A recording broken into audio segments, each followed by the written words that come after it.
경찰이 전세 사기 특별 단속에서 이른바 빌라왕 배후 조직 6개를 포함해 컨설팅 업자와 공인중개사 등 모두 1,900여 명을 잡아들였습니다.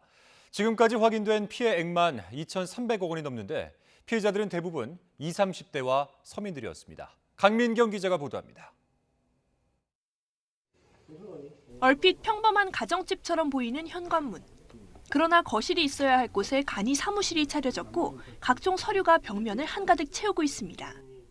경찰이 수도권을 중심으로 다세대 주택 등 3,400여 채를 매입한 뒤 보증금 70억 원을 가로챈 이른바 빌라의 신 배후 일당을 체포하는 장면입니다. 지난해 7월부터 전세 사기 특별 단속에 나선 경찰이 그동안의 성과를 발표했습니다. 6개월 동안 붙잡은 전세 사기범은 모두 1,941명. 구속된 사람만 168명인데 지난 21년 단속때와 비교해 피의자는 8배, 구속 인원은 15배나 늘었습니다.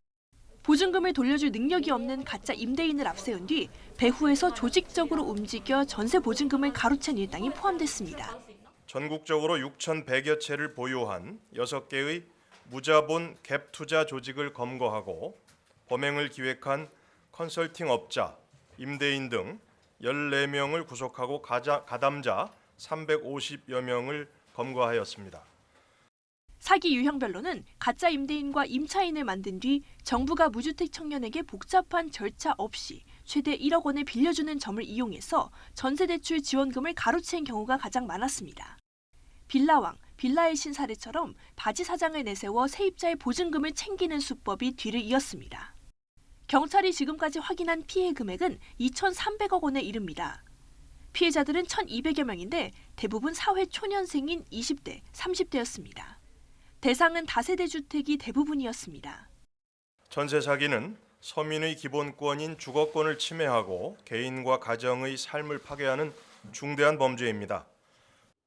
최근 부동산 하락세가 이어져 피해가 더 늘어날 걸로 보이는 만큼 경찰은 전세 사기 특별 단속 기간을 6개월 더 연장할 계획입니다. 검찰 역시 조직 범행으로 번진 전세 사기에 대해서는 직접 수사하고 사안이 중대할 경우 재판에서 최대 징역 15년까지 구형하겠다고 강조했습니다.